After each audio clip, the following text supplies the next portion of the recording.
سورۃ بقرہ کی سب سے لمبی آیت پہ، اور یہ قرآن کی بھی سب سے لمبی آیت ہے۔ سورۃ بقرہ میں 282 آیت یعنی 282 نمبر آیت ہے۔ اسے سٹیپ بائی سٹیپ دیکھیں گے۔ یا ایھا الذین آمنوا، اے لوگو جو ایمان لائے ہو، اذا تداینتم، جب تم باہم قرض کا معاملہ کیا کرو، بدین، قرض کا، الی اجل مسمی، ایک مقررہ مدت تک، فاکتبوہ، تو پس اس کو لکھ لیا کرو، فلیکتب، اور چاہیے کہ لکھے، بینکم، تمہارے درمیان، کاتب، لکھنے والا، بالعدل، عدل کے ساتھ، ولا یأبا، اور نہ انکار کرے، کاتب، لکھنے والا، ان یہ کہ یکتبہ، کہ وہ لکھے، کما، جیسا کہ علمہ اللہ، سکھایا اس کو اللہ نے، فلیکتب، چاہیے کہ وہ لکھ دے، ولیملل للذی، اور قرض لینے والا املا کروائے، علیہ، اس پر، الحق، حق ہے، ولیتق اللہ، اور چاہیے کہ وہ ڈرے اللہ سے، ربہ، جو اس کا رب ہے، ولا یبخس منہ شیئا، اور وہ کوئی کمی نہ کرے اس میں سے کچھ بھی، فإن كان الذي عليه الحق صفيا أو ضعيفا أو لا يستطيع أن يمل هو فليملل وليه بالعدل، اگر قرض لینے والا بے عقل ہے یا ضعیف ہے یا مضمون لکھوانے کی قابلیت نہیں رکھتا تو جو اس کا ولی ہو وہ انصاف کے ساتھ مضمون لکھوائے، وَاسْتَشْهِدُوا شَهِيدَيْنِ مِن رِّجَالِكُمْ، اور جب آپ لکھوانے لگیں تو اپنے 2 مردوں کو اس معاملے کے گواہ بنا لیں، فَإِن لَّمْ يَكُونَا رَجُلَيْنِ فَرَجُلٌ وَامْرَأَتَانِ، اگر مرد نہ ہو تو ایک مرد اور 2 عورتیں، ممن ترضون من شہداء، ان میں سے جن سے تم پسند کرتے ہو گواہی کے لیے، ان یہ کہ تزلہ بھول جائے، احدہما، ان دونوں میں سے کوئی ایک، فتذکرہ، تو یاد کروا دے، احدہما، ان دوسری میں سے، الاخری، ان دونوں میں سے الاخری، دوسری، ولا، اور نہ، یا ابا الشہداء اذا ما دعوا، اور نہ انکار کرے گواہ جب ان کو بلایا جائے، ولا تسأموا ان تكتبوا صغيرا او کبیرا الی اجلہ، اور نہ سستی دکھاؤ ان یہ کہ تم لکھو، چاہے وہ چھوٹا ہو چاہے وہ بڑا ہو، ایک مدت تک، ذالکم اقسط عند اللہ واقوام للشہادۃ، اور یہ زیادہ قریب ہے اس سے کہ تم کو کسی طرح کا شک و شبہ نہ ہو، وَأَدْنَىٰ اللہ ترتابوا الا ان تکون تجارتا حاضرۃ تدیرونھا بینکم، ہاں اگر سودا ہاتھ ہو تو تم آپس میں لیتے دیتے رہتے ہو، اگر ایسا معاملہ ہے تو دستاویز نہ لکھو، فلیس علیکم جناح، اس پہ تم پہ کوئی گناہ نہیں، اللہ تکتبوہا، کہ تم اس کو نہ لکھو، واشہدوا، اور گواہ بنا لیا کرو، اذا، جب، تم دستاویز لکھنے لگو، ولا یضار کاتب ولا شہید، اور نہ ہی نقصان دیا جائے لکھنے والے کو اور نہ ہی گواہ کو، وَإِن تَفْعَلُوا فَإِنَّهُ فُسُوقٌ بِكُمْ، کوئی تم میں سے اگر ایسا کرتا ہے تو بہت ہی گناہ کی بات ہے، وَاتَّقُوا اللَّهَ وَيُعَلِّمُكُمُ اللَّهُ، اللہ سے ڈرو، دیکھو تم کو کیسی مفید باتیں سکھاتا ہے، وَاللَّهُ بِكُلِّ شَيْءٍ عَلِيمٌ، اللہ ہر چیز پر پوری طرح واقف ہے۔ یہاں سے جو معاملہ شروع ہو رہا ہے وہ ہے لکھنے کا۔ سود کا ذکر کرنے کے بعد اب اللہ تعالیٰ ایک اور عظیم الشان چیز کا ذکر فرما رہے ہیں، اور وہ ہے قرض حسنہ، یعنی جب تم قرض لے رہے ہو تو لکھواؤ۔ کیسے لکھواؤ گے؟ کیا لکھت پڑھو کرو گے؟ کیسے گواہ بناؤ گے؟ کون لکھے گا؟ کون گواہی دے گا؟ ان سب باتوں کی تعلیم اللہ تعالیٰ خود ہمیں دے رہے ہیں۔ نماز کے بارے میں تو کہہ دیا کہ اقیموا الصلاۃ، نماز قائم کرو۔ کیسے قائم کرنی ہے یہ ہمارے نبی صلی اللہ علیہ وسلم نے ہمیں سکھانا ہے۔ روزے رکھو، کیسے رکھنے یہ ہمارے نبی صلی اللہ علیہ وسلم نے ہمیں سکھانی ہے۔ حج ادا کرو، حج کا طریقہ بھی ہمارے نبی صلی اللہ علیہ وسلم نے ہمیں سکھانا ہے۔ لیکن معاملے کی چیز اللہ تعالیٰ خود بیٹھ کر پڑھانے لگے ہیں۔ اس سے معلوم ہوا کہ دین کے اندر معاملات کی اہمیت بہت زیادہ ہے۔ دین کے اندر معاملات کی صفائی، صدق، امانت، دیانت، اور اس کی اہمیت بہت زیادہ ہے۔ اس مناسبت سے آگے آیت آ رہی ہے جو قرآن کی سب سے لمبی آیت ہے، جسے آیت دین کہتے ہیں، یعنی قرض کی آیت، آیت دین، یعنی قرض کی آیت جو میں نے ابھی آپ کے سامنے ترجمہ کیا۔ ایمان والوں سے فرمایا کہ جب ایک آدمی قرض لے اور دوسرا آدمی قرض دے تو مقررہ مدت کے لیے تو معاملے کو لکھ لیا جائے۔ پہلی بات یہاں کیا پتہ چلتی ہے، آپ پہلا پوائنٹ بھی کہہ دے سکتے ہیں کہ قرض کی مدت لکھی جائے، اور دوسری یہ کہ قرض کی مقدار بھی لکھی جائے کہ کتنا قرض لیا، اور تیسری بات یہ کہ قرض زبانی نہ ہو کہ جیسے کہتے ہیں کہ کیا بے اعتباری ہے۔ اللہ تعالیٰ فرماتا ہے کہ ہاں بے اعتباری ہے اور تم بے اعتبار لوگ ہو، اور فرمایا کہ کوئی لکھنے والا جو لکھنے کا فن جانتا ہو وہ قرض کو لکھ لیا کرے۔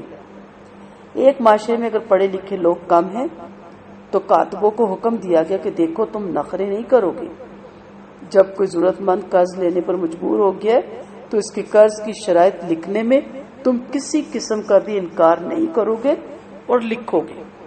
تو کتنی باتیں ابھی شروع ہی میں پہلی آیت کے پہلے حصے میں یا ایھا الذین آمنو، عبداللہ بن مسعود فرماتے ہیں نا، جب اللہ تعالیٰ قرآن میں ایمان والوں کو پکارے تو فوراً الرٹ ہو جایا کرے، یا تو اللہ تعالیٰ کسی غلط بات سے آپ کو روک رہے ہیں یا کسی بہترین بات کی طرف آپ کو بلا رہے ہیں۔ تو جب بادشاہ اپنی رعایا کو بلاتا ہے تو رعایا دوڑ کے آتی ہے، تو آپ بھی فوراً الرٹ ہو جایا کریں۔ تو اللہ نے یا ایھا الذین آمنو کا اذا تداینتم بدین الی اجل مسمی فاکتبوہ فلیکتب بینکم کاتب بالعدل ولا یأبی کاتب ان یکتب کما علمہ اللہ فلیکتب۔ ٹھیک ہے، اور فرمایا کہ قرض لینے والا لکھائے گا، قرض دینے والا نہیں لکھائے گا۔ اگر دستاویز میں کوئی غلطی ہے تو کاتب ٹھیک کرے گا۔ فَلْيُمْلِلِ الَّذِي عَلَيْهِ الْحَقُّ وَلْيَتَّقِ اللَّهَ رَبَّهُ، اور قرض لینے والا ٹھیک کرے گا۔ اب دیکھیں کتنی باریک تعلیم اللہ تعالیٰ آپ کو دے رہے ہیں۔ لکھواتے وقت اللہ اپنے پروردگار کا تقوی دل میں رکھیے اور لکھنے میں کوئی کمی بیشی نہ کیجیے۔ اب پہلی بات یہ کہ قرض لینے والا لکھوائے گا، دینے والا نہیں، کیونکہ دینے والے تو دے دیا، لینے والے کو واپس کرنا ہے نا۔ دوسری بات یہ کہ قرض لینے والا کمزور ذہن کا آدمی ہے، یا ضعیف ہے، یا بوڑھا ہے، یا بیمار ہے، اور وہ املا نہیں کروا سکتا اور پڑھا لکھا بھی نہیں، اسے یہ بھی نہیں معلوم کہ آپ کیا لکھ رہے ہیں، تو اس کا کوئی ولی، محافظ، سرپرست یا مشیر ایسا ہونا چاہیے جو بطور ولی کے اس کے ساتھ کام کرے اور وہ لکھوائے۔ ٹھیک ہے، یہ ساری باتیں اس میں آ گئی کہ اگر ان میں سے جس کے اوپر حق ہے، سفیہن نہ سمجھ ہے، ضعیفن کمزور ہے، تو اسے پھر کیا کرنا ہے، او لا یستطیع ان یمل، اور اگر وہ استطاعت نہیں رکھتا، پڑھا لکھا نہیں ہے املا کروانے کی، تو کیا کرنا ہے، ولیہ، اس کا ولی عدل کے ساتھ انصاف کے ساتھ لکھے۔ واستشہدوا شہیدین من رجالکم، جب یہ لکھت پڑھت کی جائے تو گواہ ضرور بنانے ہیں۔ کہا تمہارے مردوں میں سے 2 مرد اس دستاویز پر گواہی لکھے۔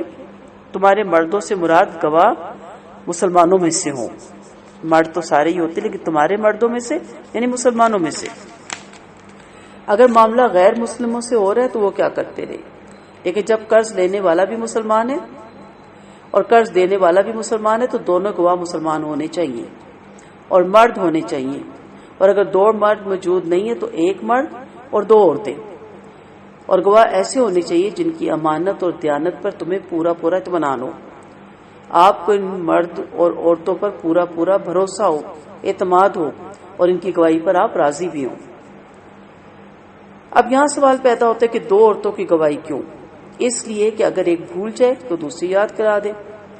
اب اس میں ایک بہت بڑا فلسفہ ہے۔ خواتین کو بھولنے کی بہت عادت ہوتی ہے اور مالی معاملات تو اکثر بھول جاتی ہیں۔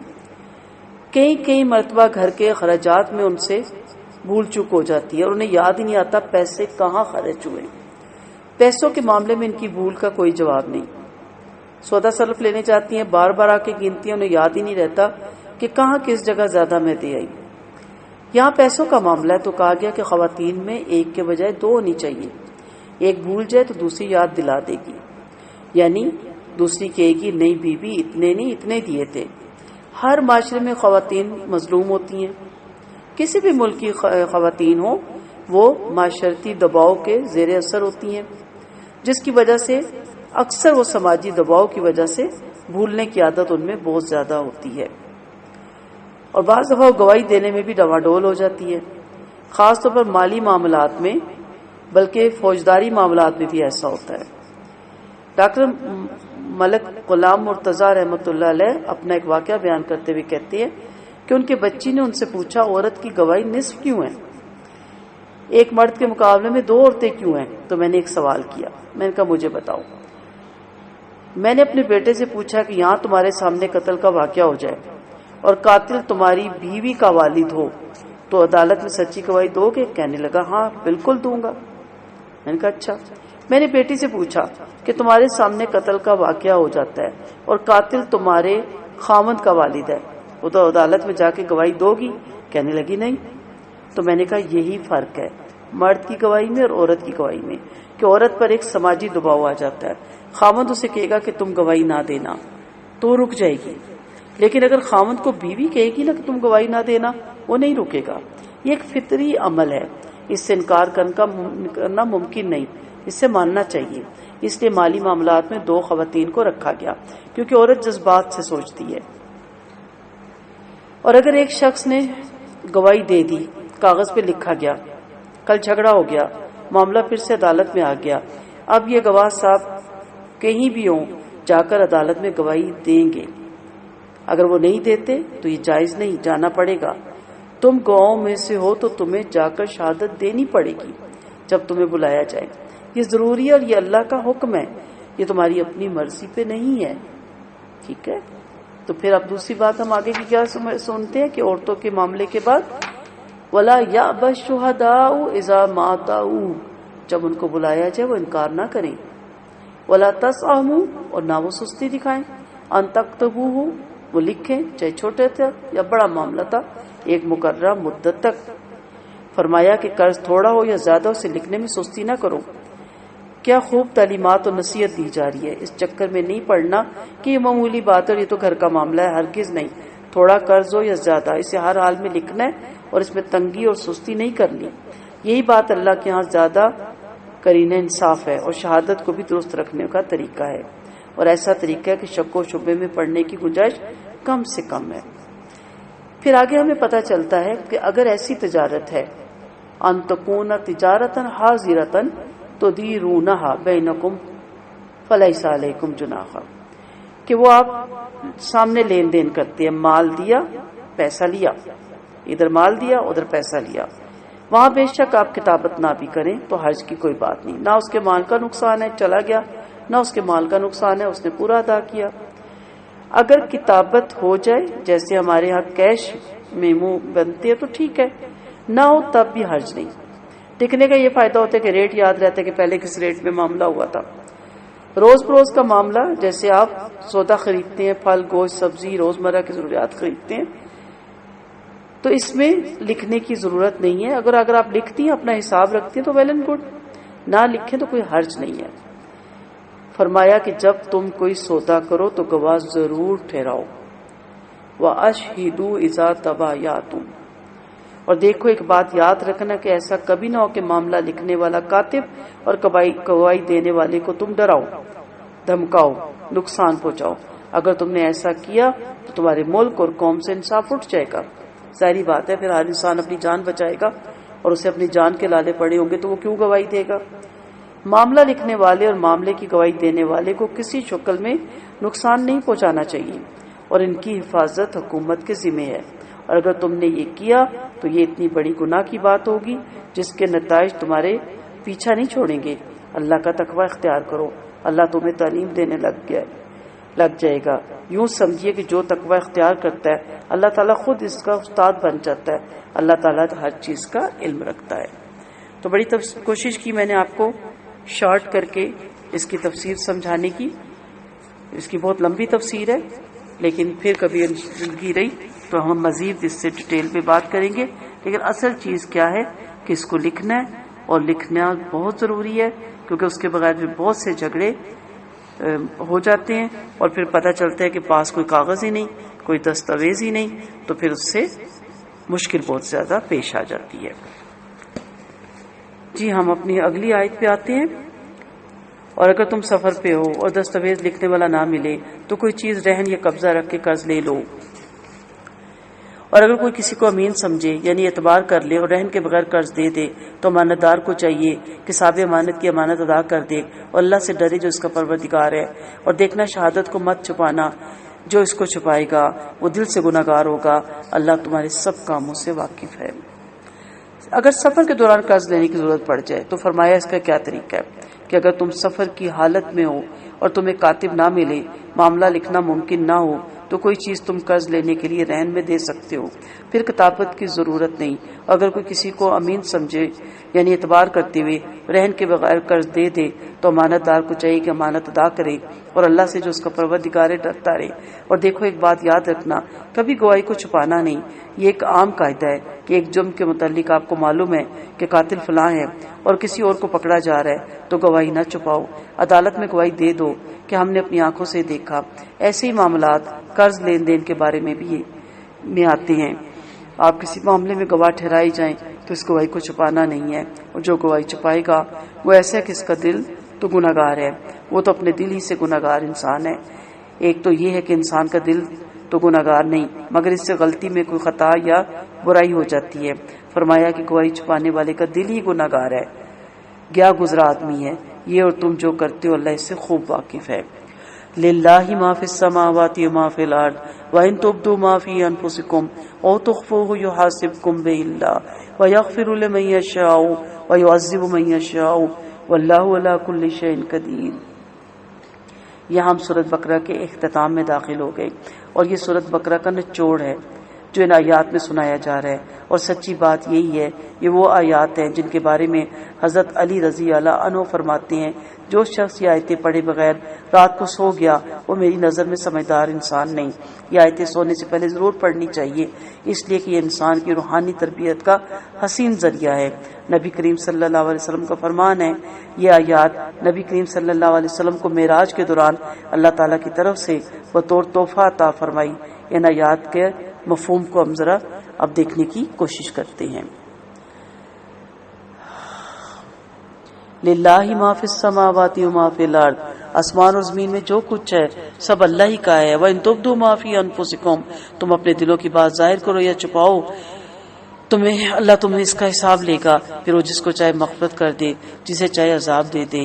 وَيُعَذِّبُ مَن يَشَاءُ وَاللَّهُ عَلَى كُلِّ شَيْءٍ قَدِيرٌ.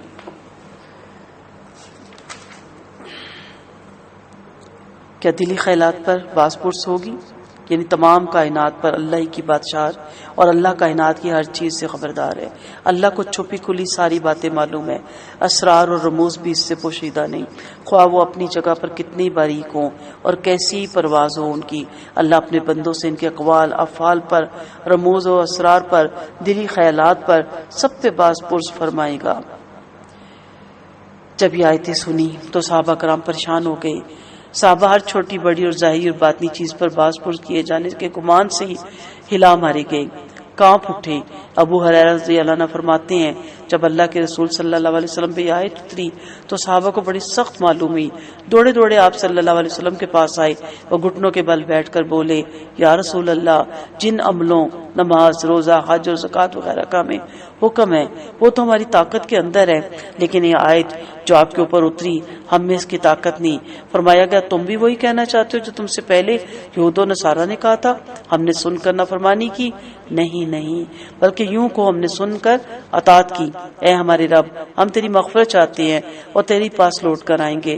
جب صحابہ نے اقرار کر لیا اور ان کی زبانوں پہ یہ دعا چڑھ گئی تو اللہ نے آمن الرسول بما انزل اتاری. پھر اس آیت کا حکم لا یکلف اللہ سے منسوخ فرمایا. اللہ نے یا لا یکلف اللہ کی ہر دعا پر نام فرمایا، یعنی ہم نے تمہاری ہر دعا قبول فرمائی. ابن عباس رضی اللہ عنہ فرماتے ہیں جب ان تبدو اتری تو صحابہ کے دلوں میں ایسا ڈر پیدا ہوا جو اب تک کسی حکم سے پیدا نہیں ہوا تھا. ان سے اللہ کے رسول صلی اللہ علیہ وسلم نے فرمایا یوں کہو ہم نے حکم سن کر مان لیا. اس سے اللہ نے ان کے دل کھول دیے اور آمن رسول سے آخری سورت تک آیتیں اتری. ابو ہریرہ رضی اللہ عنہ فرماتے ہیں اللہ کے رسول نے فرمایا اللہ نے میرے لیے میری امت کے وسوسوں سے درگزر فرما دیا جب تک وہ قول و فعل کی صورت اختیار نہ کر لیں.